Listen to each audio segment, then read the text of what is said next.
Hello, everybody.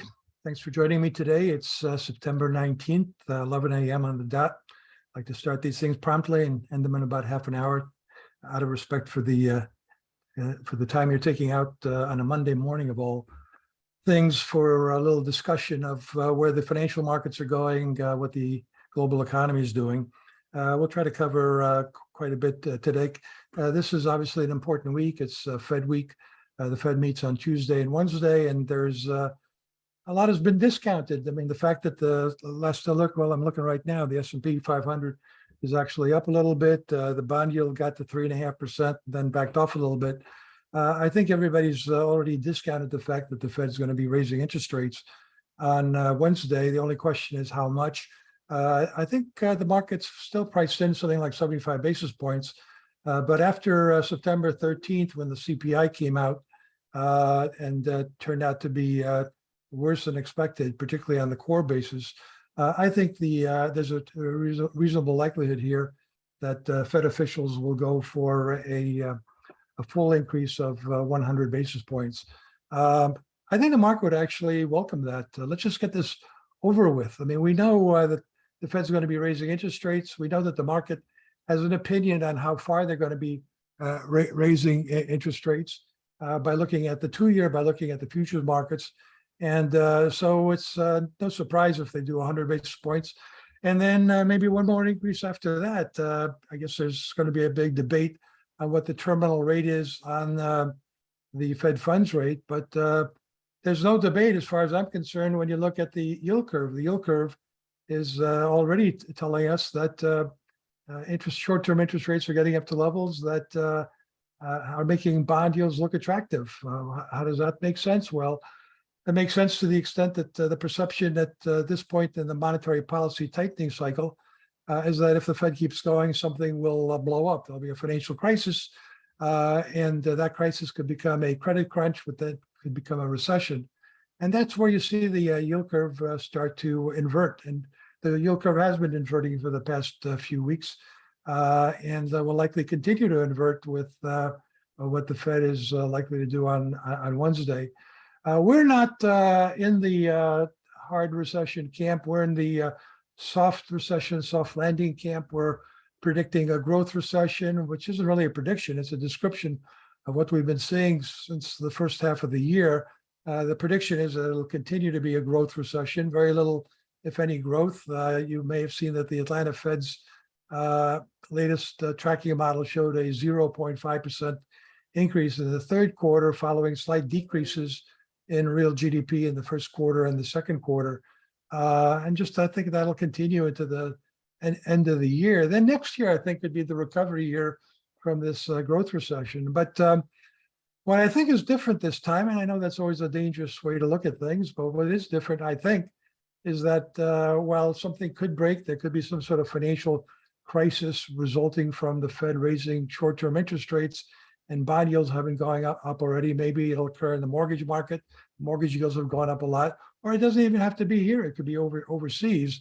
But I don't think it becomes a economy-wide credit crunch. There's still an enormous amount of liquidity, which is one of the topics I discussed in this morning's briefing. There's still something like $2 trillion in excess savings. Corporations refinanced over $2 trillion of their bonds over the past 24 months. Money is pouring in from overseas, which explains why the dollar is so strong. And that's all liquidity. And what are they doing? They're buying bonds with that. So clearly there is liquidity. Every time the market goes down, the immediate knee-jerk reaction is liquidity is dried up. And then when it goes up, suddenly the liquidity is back. Market had a terrible first half of the year through June 16th. And then between June 16th and August 16th, we had a real good rally. And what happened? All of a sudden, liquidity appeared. And now all of a sudden it's disappeared now that the market's back down again. I'm thinking that the market made its low for the year on June 16th at 3,666, that devilish number. I'm thinking that the market may have made its high for the year of 43.05 on August 16th. As I'm getting older, it's getting harder to remember things, but it's pretty easy to remember that the market made a low on June 16th and made a high on August 16th for this kind of range-bound market that I'm anticipating will continue. Looks like we're testing the bottom of the range now. I don't think we're going to get much lower here. I'm encouraged by today's actions, actually. If the Fed does 100 basis points, the stock market might actually rally on that again. Let's just get this over with. Go where you're going to go and don't do it incrementally. Then I think by year end, we'll probably be closer to the top end of this range on our way to higher levels next year. Now, to get a flat market here, or a range-bound market, I need the arithmetic to work. And the arithmetic for the stock market is remarkably simple. It's the S&P 500 stock price index is equal to the forward earnings of the S&P 500 times the forward PE. It's a question of what's the forecast for those. So everybody's entitled to make their own forecast. I think forward earnings, which rose to a record high in late June, and I think have pretty well made a peak there. But it's not a peak that's suddenly we're seeing a steep decline in forward earnings. I think what we're going to see is a flattening of forward earnings. So just kind of a flat trajectory. That would be consistent with a rolling recession. It wouldn't be consistent with a hard recession, with an official recession, with a recession like previous ones that were deemed to be recessions by the dating committee of the National Bureau of Economic Research. I think this one is not going to make it into the record books, but it is a growth recession. So I'm thinking flat for earnings, and then for the PE, I'm thinking I don't know, 15 to 18. I mean, that's kind of the range we've been in. And we got up to 17 and a half, almost 18 on this rally through August 16th. And now I think we're going back to something like 16 and a half. I don't know that we're going to go back down to 15. Obviously, I'll be wrong if we get just a bad recession. And the leading economic indicators are forecasting that we should be getting into a recession territory next year. They're not saying that we're in a growth recession right now. Their leading indicators was designed to anticipate where the economy is going in terms of the business cycle. Means official recessions, official recoveries, official expansions. And the leading economic indicators, I think, is going to be down on Friday. It should be down, I think. That'll be 6 months in a row of a declining leading economic indicators. And it actually peaked in February.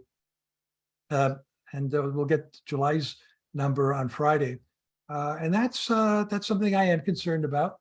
But as we've discussed before, the index of coincident economic indicators is still at a record high in June and probably stayed around there in July. I think it starts to go flat. I'm looking at the CEI, the index of coincident economic indicators, as an indicator for what forward earnings are going to do. So at least my forecast is consistent. Might be wrong, but it's consistent in the idea that in a rolling recession, we have very little, if any, growth. We have the leading economic indicators could decline, but the coincident indicators are going to be flat. Forward earnings are going to be flat. We've had similar experiences in the past where things slow down quite a bit without actually going into recession. Mid-'80s, mid-'90s, we had those kind of situations. So let's look at some of the charts here that I think are relevant to our discussion. Let me have with my whistle here. By the way, I forgot to mention that I was away last week. I think you saw I did mention it in the morning briefing. My wife and I went to Budapest and Bratislava and Salzburg. We had a great time. Beautiful cities. The two Budapest and Bratislava are on the Danube, and Salzburg is more in the mountains. So it's kind of a trip of Austria and Hungary just to those three cities, and beautiful scenery and great. We had some guided tours and fascinating views of the history of that whole area. I know if you have time to put some things on your bucket list, I would mention those cities as worthwhile seeing. By the way, I didn't see the lights out anywhere. The lights were everywhere on. Maybe Austria and Hungary aren't being impacted as much as Germany and France are by the cut of natural gas from Russia. Of course, Hungary is a stone's throw away. I don't want to say rocket's throw away, but it's a stone's throw away from Ukraine, where that terrible war is going on. And there's some interesting developments where Putin basically admitted that President Xi of China scolded him and said, it's time to get this thing over with. And India's president has also indicated his displeasure with this ongoing conflict. As you probably know, Ukraine is very important for the world economy, particularly in agriculture. And Europe, it's to the extent that Putin pushes Europe off into a recession, that's bad news for China, because something like 20% of their exports, China's exports, go to Europe, and of course a significant go to the United States. So there's a real issue here that if Putin pushes us all over into a global recession, that's clearly going to be detrimental to China's economy, India's economy, everybody's economy. I happen to think that the U.S. will weather that better than most other countries. So that, hence that concept we've discussed before, TNEC, there is no alternative country. But let's get to the charts here. So here's the Fed funds rate and within the ranges set by the Fed. The red is basically the middle of those ranges. And it's the top end of the range is 2.5%. I'm expecting on Wednesday, we'll hear that it's a 3.5%. And that gets us closer to where the markets are saying that the Fed is heading. You can see in this chart the futures markets as of Friday using weekly data, because it is quite volatile day to day.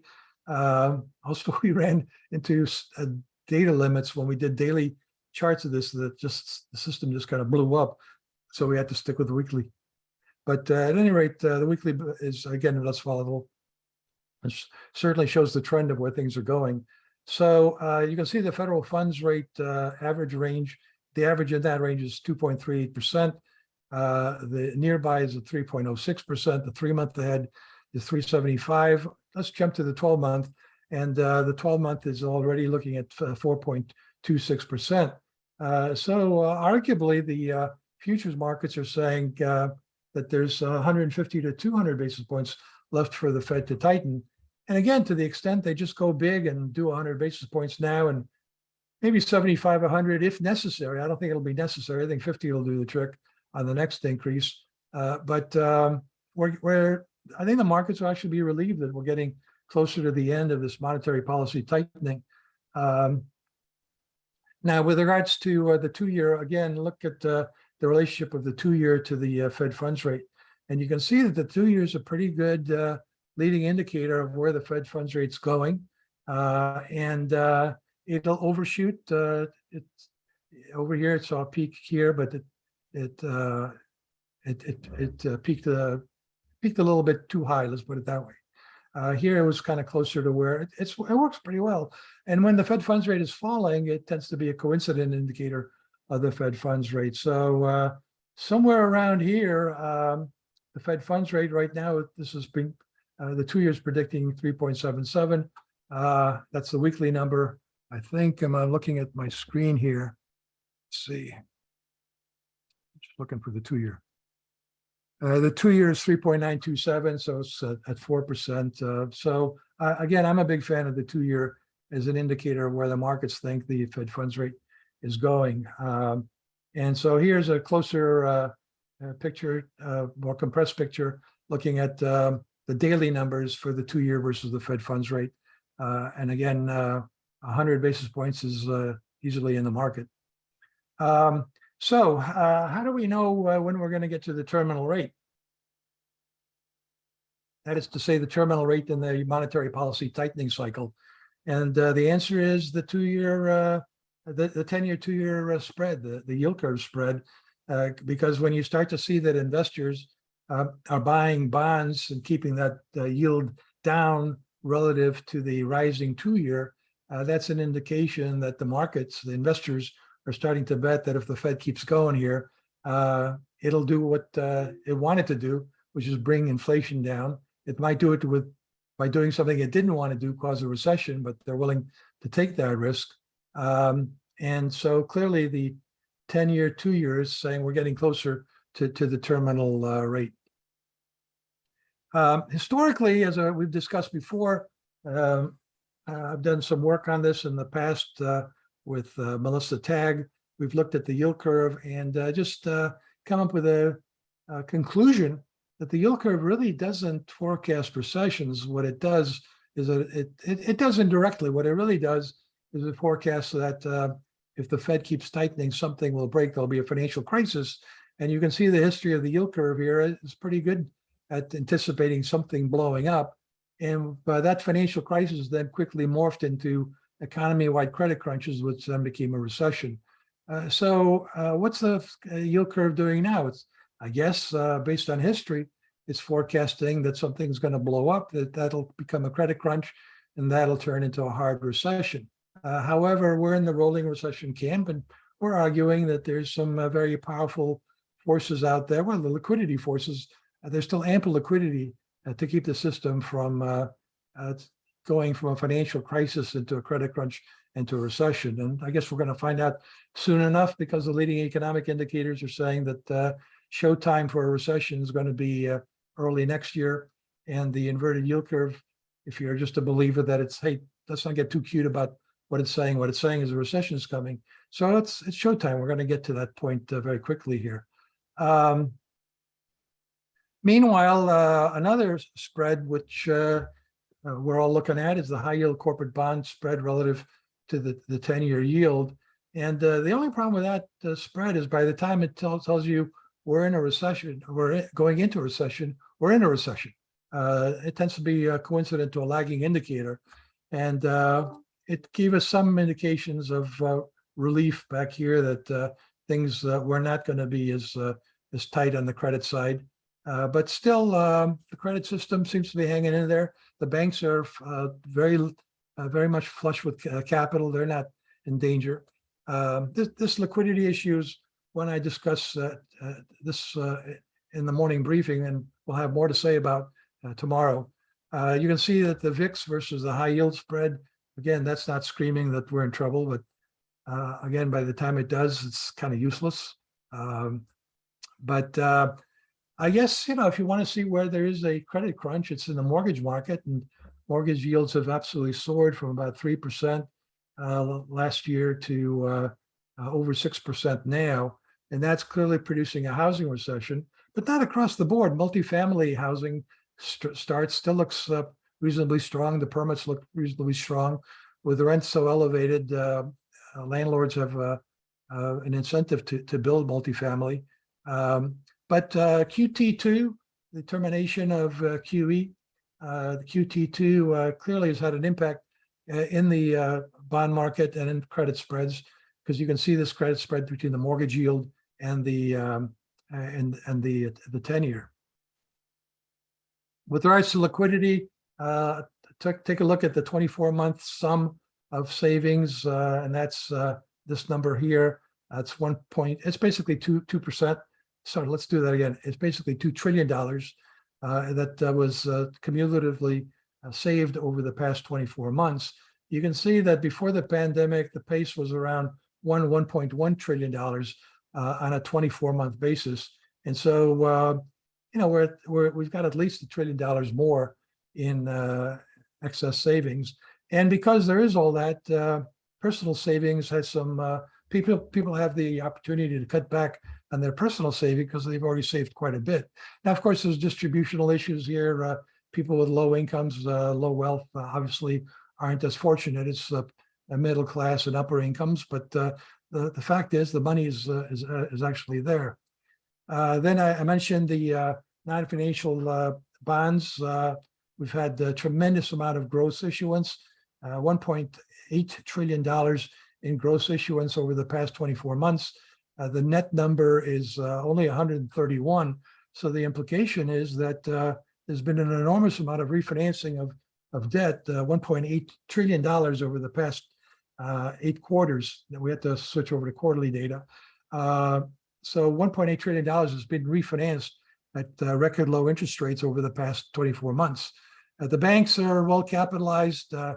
The Fed's has a footnote in the data series that we're showing here, not to use it this way. They say don't take assets minus liabilities of the banks and assume that's capital.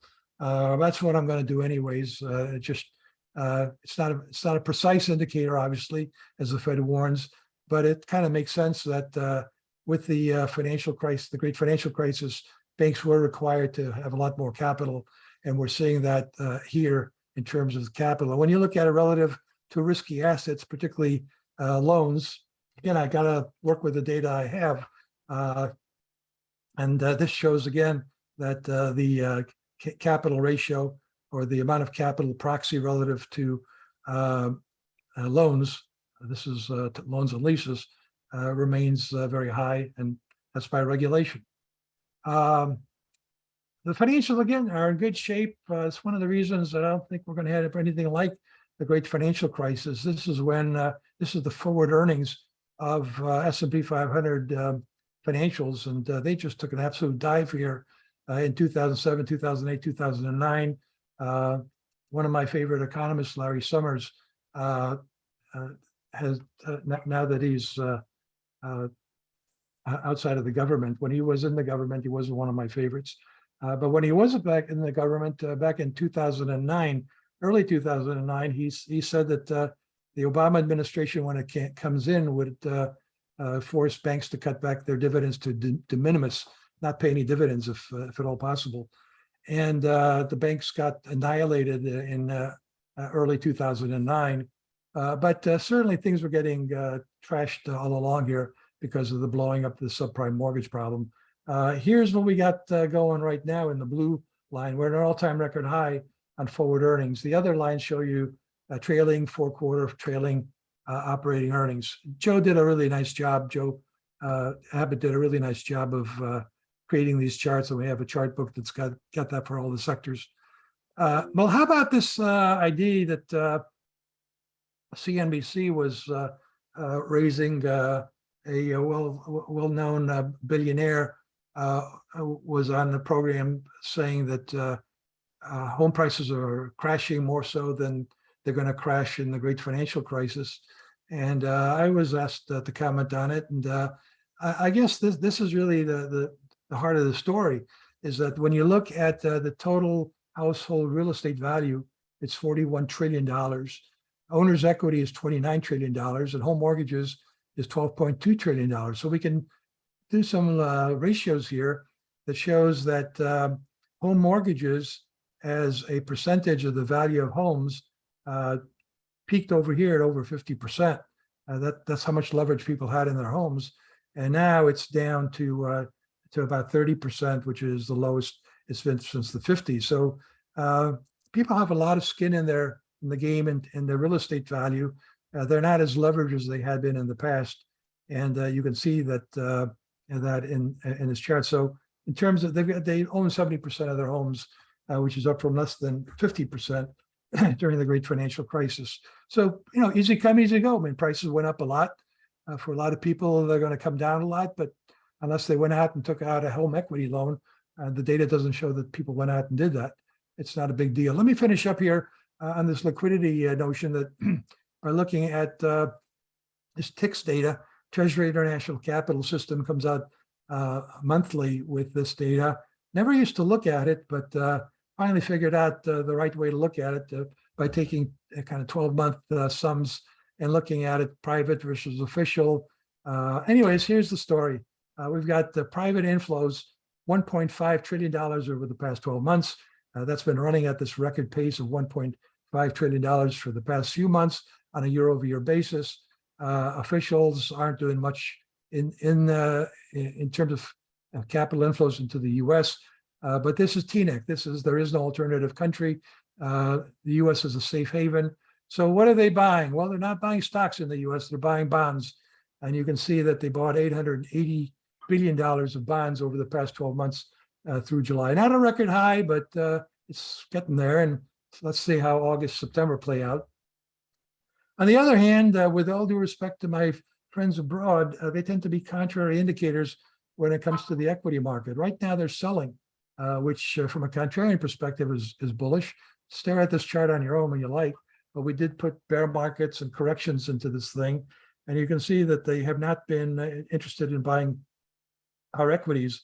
They were big buyers back here coming out of the pandemic, and rightly so, but they didn't exactly sell at the top. They're kind of selling on this sell-off that we've had since the beginning of the year.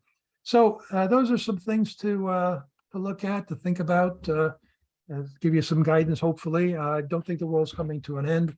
I think, I still think that this may, I mean, it is officially a bear market, but and certainly been a bear market in some areas of the market, like technology and financials. But all in all, it's let's see if the June 16th low holds. If it does, that would be a good thing relative to the way I'm looking at things.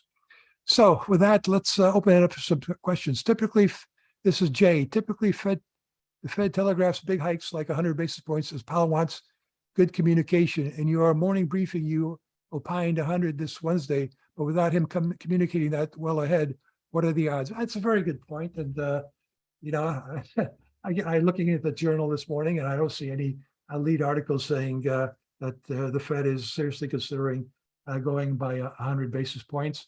Look, I'm sure that there's, you know, when they leak it to the press, I think Powell has gone to everybody's office and said, can you live with 75 basis points? And, you know, it looks like we're all going to agree on 75. If that's the case, I don't want to shock the markets. The markets are expecting 50. And so we're going to leak to the journal that it's going to be 75, which is what they did last time. This time there's been no leaks. There's been no discussion. The blackout period is the blackout period. They can violate it by leaking to the press. But you're making a good point. Right now, the consensus is 75. But let's see what happens when they sit down and kind of talk about it and what they work out. And so I guess, you know, I'll admit, maybe this was wishful thinking. I would like them to just get it over with. Okay, Stuart, can you make the case that bonds will crowd out high dividend stocks and that it might be time to look at growth, tech, biotech, which has gotten crushed? I think that that does make sense. There's a certain appeal to that. I think over the past few years, a lot of investors really have come back to the idea that dividends are real money. They're cash.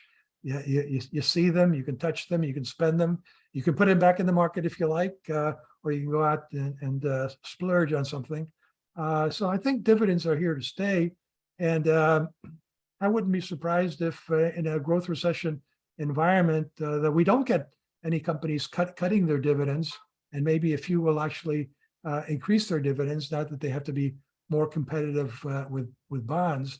But what you're asking is kind of a contrarian perspective on things, because generally speaking, higher bond yields are viewed as being bearish for growth stocks, for technology, for biotech, and the like. But I think once we all conclude that we've seen the terminal rate for the Fed funds rate for a while, and that we've found where the bond yield is going to flatten out or peak out at, I think there will clearly be a move back to growth stocks. I've been recommending, you know, kind of a little bit of both. In other words, technology, financials, and energy. So financials and energy tend to be viewed as value, tech as growth. Financials, I think, actually kind of go both ways. Doug, what happens on the other side of the rolling recession without a supply response? When we come back out, won't inflation just accelerate back again? It's a good point. I think that a lot of these supply disruptions were pandemic related. I think a lot of the indicators on the supply chain suggest that things, that the whole situation trouble has abated and that companies are getting a better handle on their supply chains once again. So I don't think we're going to kind of run into a brick wall here with the economy doing better. And it depends on how much better. And again, I've been advising everybody to put this all in a global context before you turn U.S. centric. I know those of us who work in the U.S., manage money in the U.S., we tend to focus on what's going on in the U.S. But I think in this world, this cockamamie crazy world, you really have to start with the global picture. And the global picture is that I think China's got some very major structural problems related to their demography, related to their property bubble, related to the fact that their consumer isn't going to get them out of this morass. They need to be able to continue to exports. But Europe, I think, is going to be struggling for a while with its energy crisis. So I think, again, TNEC, there is no alternative country. I think the U.S. continues to benefit from all that. And I think you'll see supply chains onshoring or nearshoring to the U.S. So there's a lot of that's going to be going on. And again, I'm not looking for the economy to sink into the kind of recession that then you get a V-shaped recovery and then suddenly you run into supply chain issues again, all over again. Rob, the market is assuming a 75 basis point hike. If the Fed hikes 100, as you predict, do you think it will be a dovish or hawkish 100? How does the market respond? I think right now they're in hawkish mood. I mean, even the doves have been squawking like hawks. And I think Powell is going to keep that squawk going in his press conference. And I think the market won't be surprised by it. We'll sort of expect it and recognize that just because he's squawking like the more hawkish he squawks, the more the market might figure that, okay, we're getting pretty close to the end of this thing. But he's probably going to mention Paul Volcker again. He's kind of found his inner Volcker. He's made it clear that they would like to overstay their welcome on they don't want to ease. Remember, only a few months ago, I don't know where this came from, the idea that everybody had that the market rallied between June 16th and August 16th, partly on this notion that the Fed was going to pivot and ease next year. I just don't understand that one at all. But I think the market's come to accept the fact that the party line at the Fed is we're not going to ease. We're going to get up to a restrictive level and we're going to keep it there until we're sure that inflation's come down. And I think that restrictive level, I think we'll be closer to it after Wednesday, whether it's 75 or 100. And then the next meeting could, again, be a significant one. But along the way, we're going to have some more numbers and figures. And I think they're likely to show that inflation really did peak in June and that it really is easing off. I'll take one more and then we'll call it a Monday. Bob, what do you think about calls from some billionaires, Gundlach, Musk, Cathie Woods, and others that were headed for a deflation scenario, commodity prices dropping, et cetera? I don't know. I'm sympathetic to that view. I was a disinflationist for 40 years, arguing that there's these 4 Ds, 4 forces of deflation. And the first one is détente, globalization. And that doesn't look like it's going to make a surprising comeback. So I think that one is not going to be as deflationary as it had been. I've been thinking that demographics is deflationary, but on the other hand, I've come to recognize, as we all have, that the shortage of labor is a shortage of labor. I mean, my view is that the shortage of labor is going to lead to productivity gains, and I still believe that. But at least in the short run here, shortage of labor has led to higher wages, higher prices, and inflationary pressures. So, and by the way, there's a tremendous amount of monetary stimulus still in the global economy. There's still a tremendous amount of fiscal stimulus still ahead of us. So I'm not in the deflation camp. I mean, I'd be happy just to see us get back to 3% for a while. And I don't think we're going to do 3 to 4% until next year. Well, with that, thanks very much for joining me. Let's do this again next week. It's the Jewish holidays. I'll probably tape in front of that. And so it'll probably be a recording, but we'll keep you apprised of what we're going to be doing. Thanks again. All the best. Have a good week. And let's all watch the Fed.